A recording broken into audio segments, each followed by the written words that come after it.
এমআরআইয়ে PLID পেশেন্টের ক্ষেত্রে এমআরআইতে বা অনেক সময় ক্লিনিক্যালিও এটা বোঝা যায় যে আমরা 4টা স্টেজে ভাগ করি।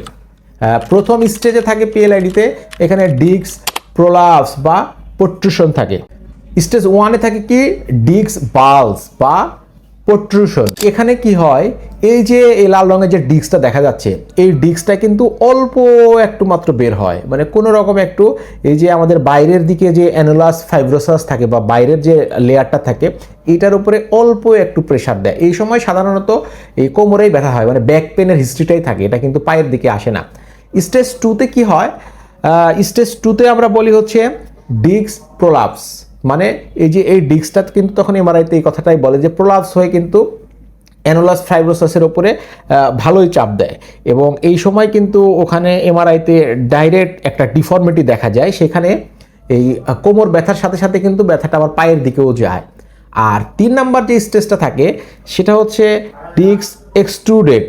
ডিস্ক এক্সট্রুডেড মানে এটা এত পরিমাণে চাপ খেয়ে বের হয়ে যায় যে এইটা কিন্তু এই যে নার্ভ রুটকে ভালোই প্রেসার দেয় এবং চাপ দিয়ে রাখে।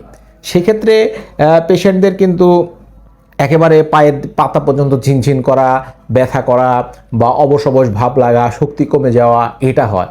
এরপরেও যদি একেবারে লাস্ট স্টেজে চলে যায় তখন হচ্ছে এটা ডিস্ক সিকুয়েস্ট্রাম বলে। যে সিকুয়েস্ট্রেশন হলে কি হয়, ডিস্কটা বের হয়ে অনেক দিন থাকতে থাকতে এটা কিন্তু ক্যানেলের মধ্যেই চলে যায়, ওখান থেকে ছিঁড়ে নিচের দিকে চলে যায়। এটা একবার লাস্ট স্টেজ। তো এই ভিডিওতে বলার উদ্দেশ্য এটাই, পিএলআইডির কিন্তু ওই যে প্রথম দিকে আমাদের ডিস্ক বাল্জ বা প্রোট্রুশন এই স্টেজেই যদি এটা ধরা পড়ে তাহলে কিন্তু সেখানে আমাদের লাইফস্টাইল মডিফিকেশন, কিছু ড্রাগ, কিছু নিয়মকানুন, এক্সারসাইজ, এটা দিয়ে কিন্তু কন্ট্রোল করা যায়। ওই শেষের দিকে কিন্তু আমাদের এটা শেষের স্টেজের দিকে যাওয়া লাগে না বা অপারেশনের প্রসিডিউরে কিন্তু যাওয়া লাগে না। এই ক্ষেত্রে কিন্তু সচেতন হওয়া জরুরি।